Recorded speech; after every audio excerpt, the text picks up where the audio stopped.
There is a shelf in almost every supermarket that people over 50 walk straight past, and it holds the cheapest high-protein food in the entire building.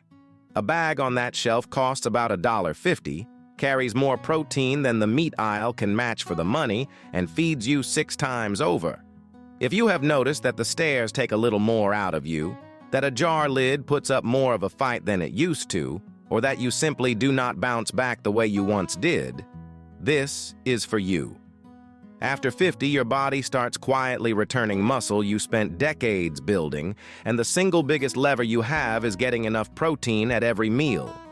Now, everyone already knows about lentils, and lentils are excellent, about 18 grams of protein a cooked cup.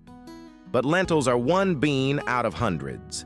Every bean on this list carries serious protein for under $1 a serving, and 3 of them, sitting right at the end, carry considerably more protein than lentils do. So here is what you are getting. 20 forgotten high-protein beans, and for each one exactly how many grams of protein it delivers a cup, the simplest way to cook it, and where to buy it for well under $1 a serving. This is general information and history, not medical advice, so if you take blood thinners or have kidney trouble, run any big change past your doctor first. Stay for number 18, a bean that was bred for bitterness and quietly carries almost half again the protein of lentils. And number 19 turns the cheapest bean of all into a crunchy handful with more protein than a chicken breast. Number 20 is the strangest food on this list, and it carries more protein per cup than anything else here, along with a vitamin your bones cannot easily get anywhere else. If honest food and real research is your kind of thing, subscribe to Healing Garden, one careful video a week. And if even 2 of these make it into your cupboard, tap like so more people over 50 find them. Number 1, kidney beans, the everyday workhorse. A single cooked cup gives you about 15 grams of protein and 13 grams of fiber for roughly 40 cents, which is protein at a price nothing in the meat aisle can touch. They are the mature seed of the common bean, the same plant that gives us green beans, left on the vine until the pod dries. Central and South America grew them for thousands of years before they ever reached a European kitchen. If your grocery bill has quietly outgrown your pension and meat has become something you ration rather than eat, this is the food that solves it without asking you to eat less. After 50, the goal is a solid block of protein at each meal, not one big serving at dinner, because an aging body is slower to turn food into muscle and needs a fresh nudge every few hours. A cup of kidney beans at lunch is exactly that nudge, at a price you will not notice. The fiber in kidney beans is largely the soluble kind, which slows how fast sugar enters your blood and feeds the bacteria in your lower gut. Reviews of legume studies have consistently linked regular bean eaters with healthier cholesterol numbers and steadier blood sugar, and the effect shows up at ordinary portions, not heroic ones. They also carry a useful amount of iron and folate, and much of the tiredness we blame on age is quietly low iron. One warning that matters. Raw and undercooked kidney beans contain a compound that will make you genuinely ill, so soak them overnight, drain that water away, and boil them hard for at least 10 minutes before simmering. Tinned kidney beans have already been through this and are perfectly safe straight from the tin, which is why they cost more. A 1-pound bag runs about $1.50 and makes 6 generous cups. But the next bean on this list is even cheaper, and it turns creamy in a way this one never will. Number 2, pinto beans, the creamy one. A cooked cup carries about 15 grams of protein and 15 grams of fiber, and dried pintos are usually the cheapest bean in the shop at around $1.20 a pound. The name means painted in Spanish, for the reddish speckles that vanish the moment they hit hot water. They have been the backbone of Mexican and American Southwestern cooking for centuries. If chewing has become work, if dentures make steak a negotiation, or if rich food sits heavily in the evening, pintos are the gentlest protein on this entire list. They break down into something close to a savory custard, which means you can get 15 grams of protein into someone whose appetite has shrunk to almost nothing. That matters enormously because appetite loss after 70 is one of the quiet drivers of frailty. When beans are cooked and then cooled, some of their starch reorganizes into what researchers call resistant starch, which behaves less like a carbohydrate and more like a fiber. It travels intact to your colon and becomes food for the bacteria that produce butyrate, the short-chain fat your gut lining runs on. Pintos are unusually rich in it, and reheating them does not undo the effect. Cook a pound of soaked pintos with an onion and a bay leaf for about 90 minutes, then mash half the pot against the side with a spoon and let it thicken. Refrigerate what you do not eat, and the resistant starch actually increases overnight. They grow easily in any sunny bed as a bush bean and need no support at all, which is more than can be said for the pole varieties. The next one is the bean that made itself famous in a tin. Number 3. Navy beans, the tinned classic. A cooked cup delivers about 15 grams of protein and an extraordinary 19 grams of fiber, the highest of any common bean, for about 35 cents. They earned the name by feeding the United States Navy through the 19th century because they kept for years and cooked down into something sailors would actually eat.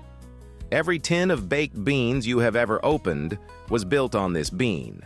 If your digestion has slowed, if you find yourself relying on something from the chemist to stay regular, this is the bean to reach for first.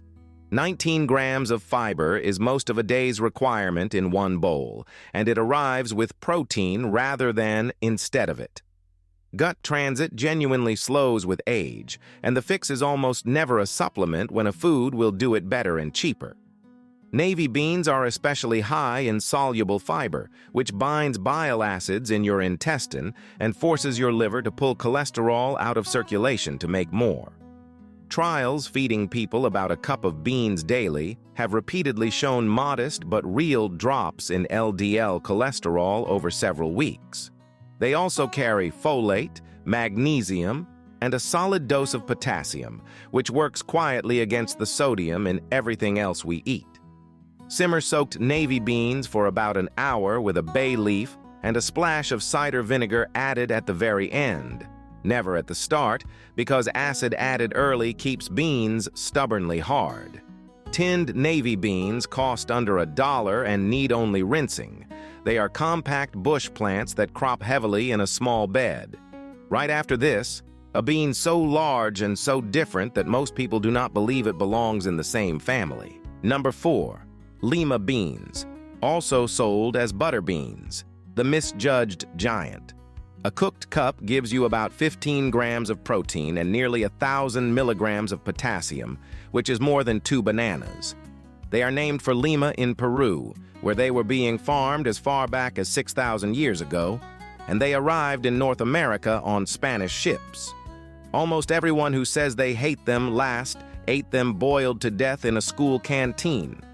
If your blood pressure reading has crept upward at every appointment, potassium is the mineral your body uses to push back against sodium, and most people over 50 get nowhere near enough of it. Lima beans deliver it in a form your body handles slowly and safely alongside the protein you need for muscle. It is the rare case where the same spoonful serves 2 entirely separate problems. The potassium and magnesium in Lima beans both work on the walls of your blood vessels, helping them relax rather than tighten. Population studies consistently find that people eating the most legumes tend to have lower blood pressure than those eating the least, though diet studies can never fully separate one food from a whole way of eating. What is not in doubt is the mineral content itself, which is measurable and generous. Skip boiling them plain. Warm, cooked butter beans in good olive oil with lemon, garlic, and plenty of parsley, and they become something entirely different, soft and buttery as the name promises. Tinned butter beans cost about $1 and need no cooking at all. In the garden, they need a warm, long season and a support to climb. The next bean is the one Italian grandmothers reach for when they want a soup to hold together. Number 5. Great Northern beans, the quiet backbone. A cooked cup carries around 15 grams of protein, 12 grams of fiber, and a substantial dose of calcium for roughly 40 cents. They sit between the small navy bean and the large cannellini in size, holding their shape better than the first and cooking faster than the second. American growers in the northern plains gave them the name, though the bean itself descends from the same Central American ancestor as almost everything on this list. If you are cooking for one or two and most recipes seem written for a family of 6, this is the most forgiving bean there is. It absorbs whatever you put with it. It does not collapse if you leave it 5 minutes too long, and it reheats without turning to paste. Cooking for yourself gets harder as the years pass, and a food that tolerates inattention is worth more than one that demands precision. Beans are not the first food anyone thinks of for bone, but Great Northerns supply calcium, magnesium, and phosphorus together, and bone is built from all three rather than calcium alone. They also deliver protein, and roughly half the volume of your bones is protein by weight.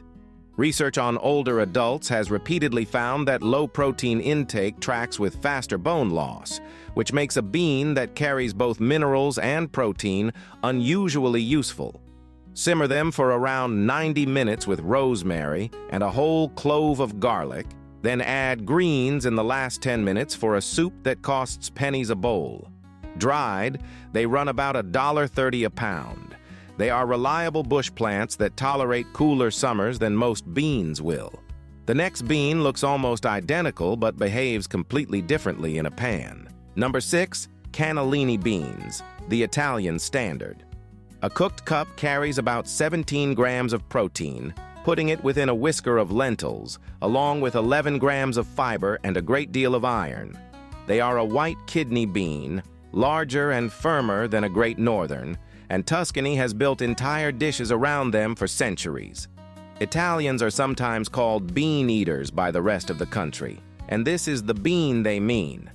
If you tire by mid-afternoon, feel colder than everyone else in the room, or notice you are short of breath climbing a slope you used to manage, low iron is worth ruling out. Cannellini beans carry a meaningful amount of it, and after 50, your stomach produces less acid, which makes iron harder to extract from food. Pairing them with something sharp changes that considerably. The iron in beans is the non-heme form, which your body absorbs less readily than the iron in meat, but vitamin C dramatically improves the uptake. Studies of plant iron absorption have shown that adding a vitamin C source alongside the meal can multiply how much you actually take in. This is why a squeeze of lemon over beans, or a tomato in the pot, is not a garnish, but a genuine nutritional decision. Dress warm cannellini beans with lemon juice, olive oil, and chopped tomato, and eat them as a salad rather than a soup. Tinned, they are about $1.10 and hold their shape well enough to serve cold. They need a long, warm season to grow at home, so most people are better off buying them dried at around $1.80 a pound. The next bean is the one that looks like it has been painted and it hides its color the moment it is cooked. Number 7, cranberry beans, known in Italy as borlotti, the vanishing beauty. A cooked cup gives you about 17 grams of protein and 14 grams of fiber for roughly 50 cents. They are the most beautiful bean in the world raw, cream splashed with deep crimson, and every trace of that pattern boils away to plain brown within minutes. The Veneto region of Italy adopted them so thoroughly that most people assume they are European rather than American. If cooking has begun to feel like a chore rather than a pleasure, this is the bean that rewards the effort of a slow pot. It turns unusually silky, almost chestnut-like, and it makes a plain meal feel like an occasion. That matters more than it sounds, because people who enjoy their food eat enough of it, and appetite is one of the strongest predictors of how well anyone does in later life. Cranberry beans are particularly high in oligosaccharides, the specific chain of sugars your own digestion cannot break down, but your gut bacteria thrive on. That is exactly why beans have their windy reputation, and it is also precisely the mechanism by which they improve gut health. Research into fiber and the gut microbiome has repeatedly found that this fermentation produces the short-chain fatty acids that help maintain the intestinal lining. Cook them very gently with sage and olive oil for about 2 hours, never at a hard boil or the skins split and the whole pot goes cloudy. Dried, they cost around $2 a pound and are worth every cent. If the wind bothers you, soak them for a full 12 hours and discard the water, which removes a good deal of it. The next bean is small, red, and sweet enough that half of Asia treats it as a dessert. Number 8. Adzuki beans, the sweet red bean. A cooked cup carries about 17 grams of protein and 17 grams of fiber, and they are among the easiest beans on earth to digest. East Asia has grown them for well over 2,000 years, and Japan turns them into a sweet paste that fills everything from pancakes to festival cakes. They are one of the few beans treated as a pudding rather than a side dish. If beans have simply never agreed with you, if the bloating afterwards has been enough to put you off entirely, Adzuki are where to start again. They are smaller and lower in the particular sugars that cause trouble, and they cook without the long soak the big beans demand. A great many people who believe they cannot eat beans have only ever tried the 4 hardest ones. Traditional Chinese and Japanese medicine used Adzuki specifically for fluid retention and puffiness, and the bean is genuinely high in potassium, which does influence how the body handles sodium and water. Modern research on Adzuki is still early and mostly done in laboratories rather than in people, so the honest position is that the traditional use is well documented and the clinical evidence is thin. What is certain is the protein, fiber, and mineral content on the label. Simmer them for about 45 minutes with a strip of kombu seaweed, which softens the skins and adds minerals, then eat them savory with rice or lightly sweetened with a spoon of honey. They cost around $3 a pound, the priciest so far, but you use less. They grow like a bush bean and ripen quickly enough for a short summer. The next one is the bean that sprouts on your kitchen counter in 3 days. Number 9, Mung beans, the 3-day sprout. A cooked cup gives you about 14 grams of protein and 15 grams of fiber, and unlike almost every other bean here, you can turn them into fresh living greens on your worktop in 72 hours without soil, sun, or a garden. India has cultivated them for at least 4,000 years, and they remain the base of dal across the subcontinent. Sprouted, their vitamin C content rises from almost nothing to something genuinely useful. If getting to the shops has become difficult, if winter keeps you indoors for weeks, or if fresh vegetables wilt before you can finish them, sprouting solves a problem that nothing else on this list touches. A jar of mung beans and a splash of water produces fresh food in your kitchen in 3 days, indefinitely, for pennies. For anyone whose mobility has narrowed, that is close to a form of independence. Germination changes a seed's chemistry considerably. Sprouting breaks down some of the phytic acid that binds minerals in dried beans, which makes the iron and zinc inside easier for your body to reach, and it generates vitamin C that the dry seed does not contain. Studies measuring sprouted legumes have found meaningful increases in available minerals and antioxidant compounds compared with the unsprouted seed. Put 2 tablespoons in a jar, cover with mesh, rinse morning and evening, and keep it out of direct sun, and you will have sprouts by the 3rd day. Cooked whole, they need only 25 minutes and no soaking. A pound costs about $2 and will sprout dozens of jars. Right after this, the bean that thickens a soup without any help at all. Number 10, split peas, the self-thickening soup. A cooked cup delivers about 16 grams of protein and a remarkable 16 grams of fiber for around 30 cents, making this arguably the cheapest protein in this entire video. They are ordinary field peas, dried and mechanically split along their natural seam, which is why they need no soaking and collapse into a thick puree in under an hour. Split pea soup is one of the oldest recorded dishes in Europe, mentioned in Greek and Roman texts. If your energy falls off a cliff in the middle of the afternoon, the culprit is usually a lunch that was almost all fast carbohydrate with very little protein or fiber to slow it down. Split peas are the direct opposite, and a bowl at midday releases its energy over hours rather than minutes. Blood sugar swings hit harder after 50 because insulin sensitivity naturally declines, which makes the composition of lunch matter more than it did at 30. Legumes have one of the lowest glycemic responses of any carbohydrate food, and split peas sit at the very bottom of that range. Trials comparing legume-based meals with equivalent starch have consistently shown flatter blood sugar curves afterwards, and the effect carries into the following meal, an odd phenomenon researchers call the second meal effect. Practically, that means a bean lunch steadies your afternoon and your dinner. Simmer a cup of split peas in 4 cups of stock with a carrot and an onion for 50 minutes, and it thickens itself with no flour, no cream, and no blender. A pound bag is often under $1.50. Peas prefer cool weather and will grow in early spring where beans would rot in the cold ground.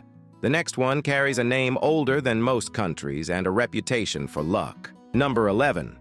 Black-eyed peas, the lucky bean. A cooked cup carries about 13 grams of protein and 11 grams of fiber and cooks in half the time of a kidney bean with no soaking at all. Despite the name, they are a cow pea, native to West Africa, carried across the Atlantic during the slave trade and woven permanently into the food of the American South. Eating them on New Year's Day for luck is a tradition several centuries old.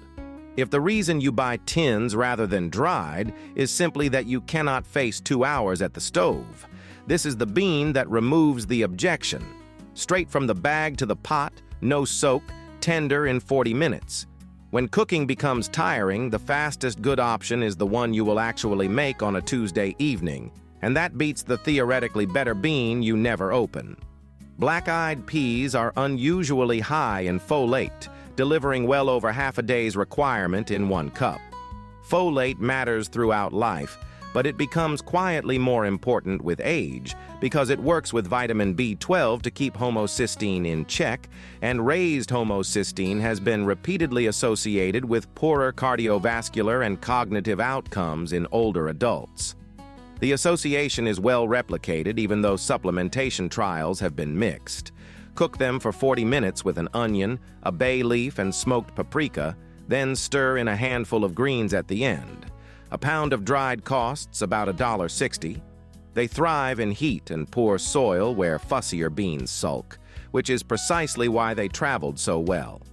The next bean is pale green, French, and the only one on this list that food writers describe as elegant. Number 12. Flageolet beans, the elegant Frenchman. A cooked cup gives about 14 grams of protein and 12 grams of fiber, and they hold a delicate pale green that survives cooking, which almost no other bean manages. They are ordinary kidney beans harvested while still immature and dried in the shade to preserve the color, a technique a French breeder developed in the 1840s. In France, they are the traditional partner to lamb. If food has begun to taste flat, if nothing much appeals and you eat because you should rather than because you want to, flageolets are worth the small extra cost. They are noticeably more delicate than a pinto or a kidney, and a plate that looks and tastes like something worth eating is not a luxury when appetite is fading. Taste and smell both dull with age, and beautiful food does real work against that. Harvesting a bean while immature keeps more of certain plant compounds intact, and the shade drying that preserves the color also preserves chlorophyll and some polyphenols that sun-drying degrades. The nutritional gap between a flageolet and a mature kidney bean is small and mostly a matter of texture rather than measurable advantage, so the honest case for this bean is culinary rather than clinical. The protein and fiber are simply solid. Cook them for about an hour and finish with a spoon of cream, thyme, and finely chopped shallot. They are the priciest bean here at roughly $4 a pound, so treat them as the Sunday bean rather than the weekday one. You can grow them yourself simply by picking any kidney bean pod early and drying it out of the sun. The next one climbs 15 feet, flowers bright scarlet, and most people plant it without realizing they can eat it. Number 13.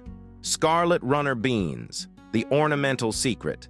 The dried seed gives you about 15 grams of protein a cooked cup, and it is enormous, glossy black flecked with violet, the size of a thumbnail. Half the gardeners in Britain grow this plant purely for the flowers and never once eat the mature beans. It came from the highlands of Central America, where it grows as a perennial and lives for years from the same root. If your knees or back have made ground-level gardening painful, this is the crop that grows at chest height. It climbs a frame to well over head height, which means picking without kneeling, and it crops from mid-summer until the first frost.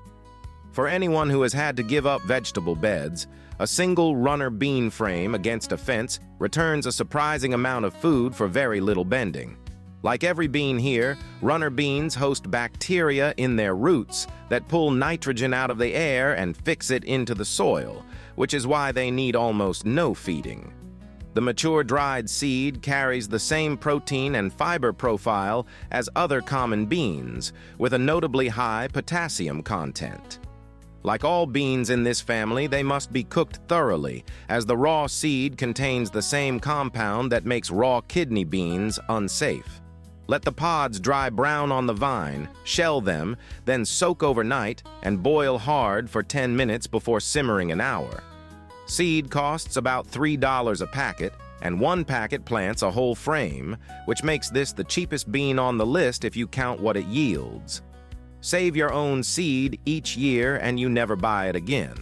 The next bean is the one Mexican cooks reach for when they want butter without butter. Number 14.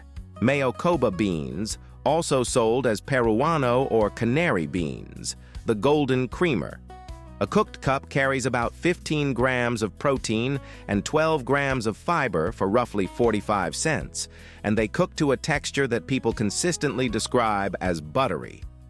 They are pale yellow, thin-skinned, and originally Peruvian, though Mexico grows most of what reaches North American shelves.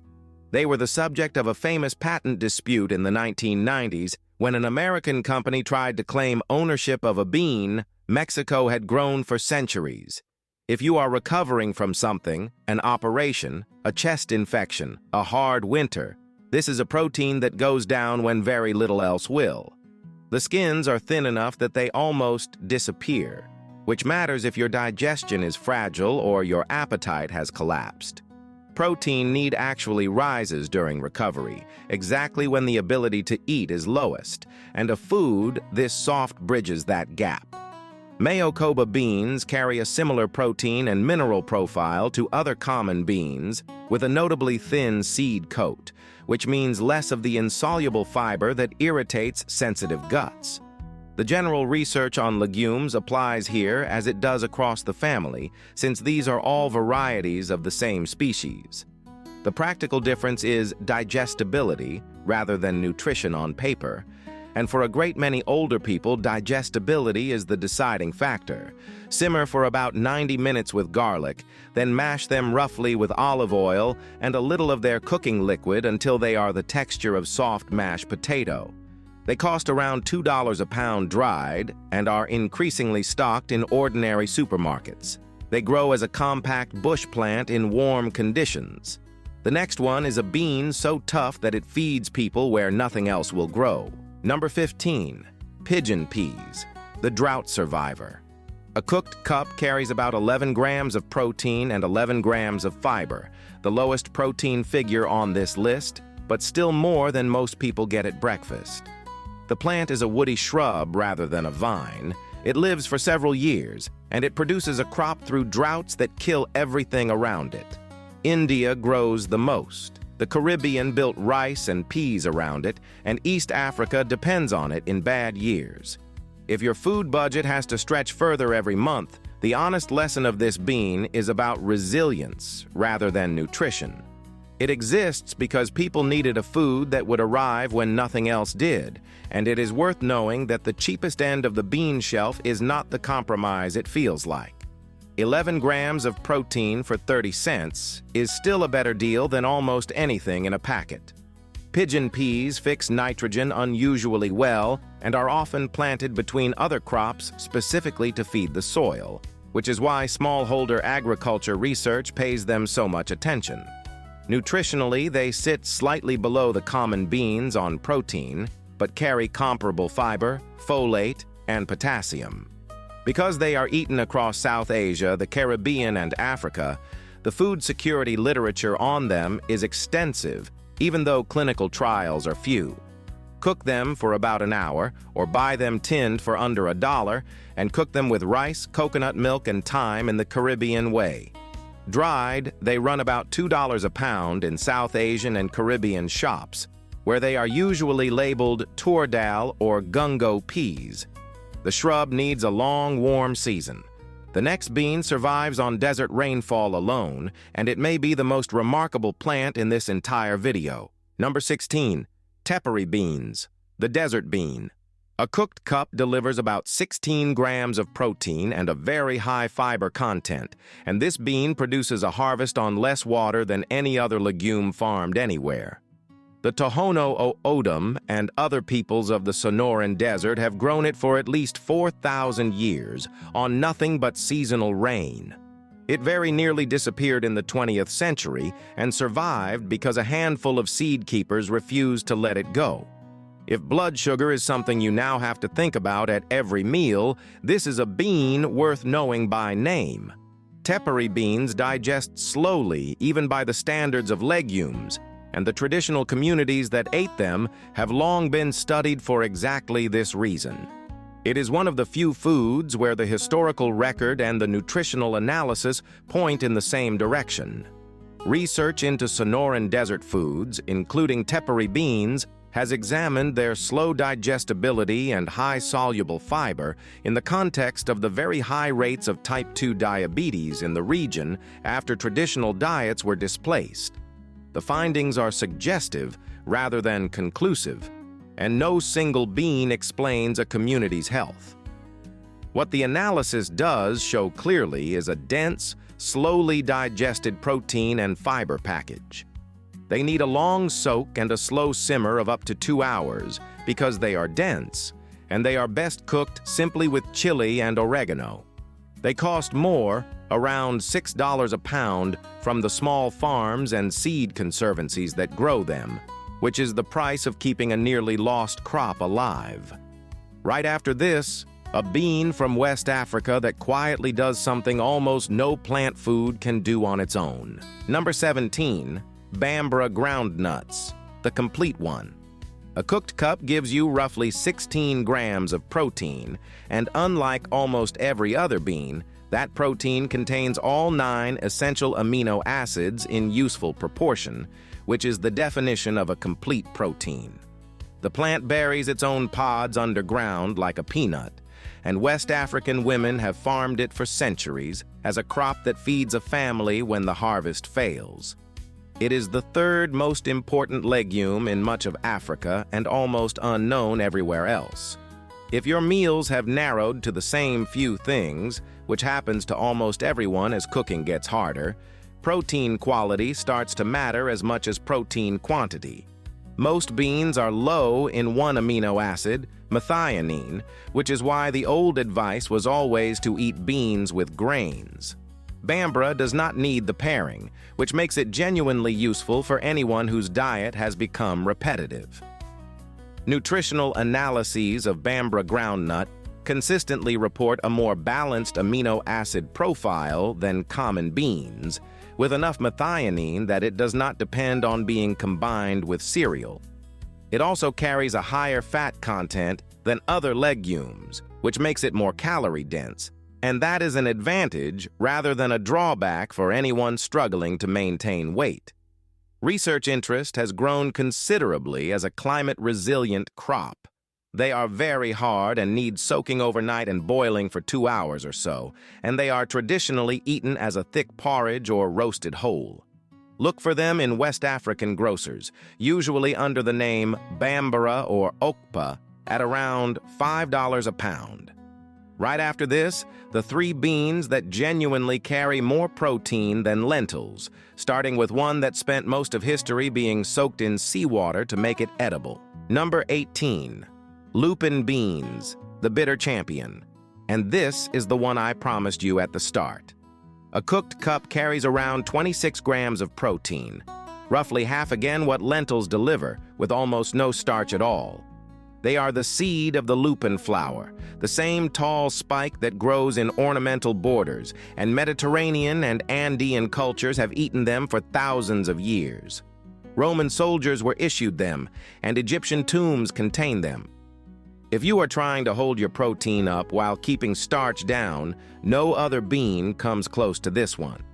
Lupins are around 40% protein and very low in digestible carbohydrate, which is a combination you normally have to buy in a tub of powder. For anyone managing blood sugar who is also trying to protect muscle, that combination is genuinely difficult to find in a whole food. There is a catch, and it is important. Wild and bitter lupin varieties contain alkaloids that are toxic if not removed, which is why traditional preparation involves days of soaking and repeated changes of water, sometimes in running streams or the sea. Modern sweet lupin varieties have been bred with far lower alkaloid levels, and commercially jarred lupins have already been processed and are safe. Never prepare bitter lupins from a garden packet without knowing exactly what you are doing. Buy them ready prepared in jars or vacuum packs from Italian, Portuguese, or Middle Eastern grocers, rinse the brine off, and eat them as they are with lemon and oregano, slipping each one out of its skin. They run about $3 a jar. Anyone with a peanut allergy should be cautious as lupin can cross-react. The next one takes the humblest bean of all and turns it into something you eat by the handful. Number 19. Roasted soy nuts, the crunchy handful. A cup carries around 30 grams of protein, which is more than a chicken breast, and a quarter-cup handful gives you 7 or 8 grams for about 20 cents.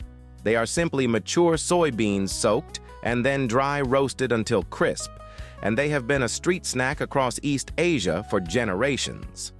Almost nobody in the West thinks of the humble soybean as something you eat whole. If the gap between lunch and dinner is where your good intentions collapse, and a biscuit is what fills it, this is the swap that changes the arithmetic. A handful of soy nuts delivers as much protein as an egg with the same crunch as a crisp. Spreading protein across the day rather than loading it into dinner is one of the clearest findings in the research on muscle maintenance after 50. Soy is among the most studied foods on Earth, and the picture from large reviews is reassuring and mildly positive, with regular soy intake associated with modestly better cholesterol numbers. The isoflavones in soy are plant compounds that weakly resemble estrogen, which caused decades of concern. But the accumulated human evidence has not supported the fears, including for breast cancer survivors, according to major reviews. As always, if you have a hormone-sensitive condition, take that conversation to your doctor. Make them yourself by soaking dried soybeans overnight, patting them very dry, then roasting at 180 degrees for about 40 minutes until they rattle. Dried soybeans cost about $2 a pound, and ready roasted are around $4. Store them airtight or they go soft within days. And now the last one, which carries more protein than anything else on this list and comes with a vitamin your bones can barely get from anywhere else. Number 20. Natto, the strangest superfood, and this is the one I told you about at the beginning. A cup carries about 31 grams of protein, the highest figure in this video, and it is the single richest food source of vitamin K2 in the menaquinone 7 form that exists. It is whole soybeans fermented with a specific bacterium until they become sticky, stringy, and powerfully aromatic. Japan has eaten it for 1,000 years, and roughly half of Japanese people still eat it weekly. If you have been told your bone density is dropping and you are taking calcium without being sure it is going anywhere useful, vitamin K2 is the part of that story almost nobody mentions. K2 activates the proteins that direct calcium into bone rather than leaving it circulating in your arteries. Getting calcium is only half the job, and this is the food that addresses the other half. Vitamin K2 activates osteocalcin, the protein that binds calcium into the bone matrix, and matrix GLA protein, which helps keep calcium out of arterial walls. Japanese research has repeatedly found that regions with high natto consumption show better hip bone density and fewer fractures, and several trials of K2 supplementation in postmenopausal women have reported reduced bone loss. It is genuinely promising evidence, though observational findings can never fully separate one food from an entire way of living. Buy it frozen from any Japanese or Korean grocer for about $1 a pack, thaw it in the fridge overnight, then stir it hard for 30 seconds with the mustard and sauce sachets included, and eat it over hot rice. The smell is genuinely strong, and the texture takes most people 3 or 4 attempts. If you take warfarin, speak to your doctor first, because vitamin K directly affects how that medication works. It is the most difficult food on this list and, gram for gram, the most rewarding. So there they are, 20 beans that most of us stopped cooking. Look back across the list and one pattern stands out. Every single one of them delivers between 11 and 31 grams of protein for well under $1 a serving, alongside a quantity of fiber that no meat on earth provides. This is the only aisle in the supermarket where the cheapest option is also the one that best protects your muscle, your gut, and your blood sugar at the same time. If you do nothing else after watching this, pick one. I would suggest split peas because they cost about $1.50, need no soaking, cook in 50 minutes, thicken their own soup, and deliver 16 grams of protein a bowl. Make one pot this week. If you want the easy win instead, buy a tin of butter beans and warm them in olive oil with lemon, and you have a protein-rich meal in 4 minutes. And one last time, because it matters. This is general information and food history, not medical advice. Beans are safe and ordinary food for almost everyone. But if you take warfarin, manage kidney disease, or have been told to watch your potassium, talk to your doctor before you change very much at once. Add fiber gradually as well, because going from very little to a great deal overnight is what gives beans their reputation. Tell me in the comments which one you are cooking first, and if you grew up with a bean I have missed, name it, because half the beans on this list came from someone else's grandmother. If you found this useful, subscribe to Healing Garden. One well-researched video a week, no miracle claims, no fear. Next week, we are going somewhere else entirely. 20 high-protein foods after 60 that are not beans and not tofu, including the tinned fish that carries more calcium than a glass of milk, because you eat the bones without noticing. Until then, cook something cheap and good and look after yourself.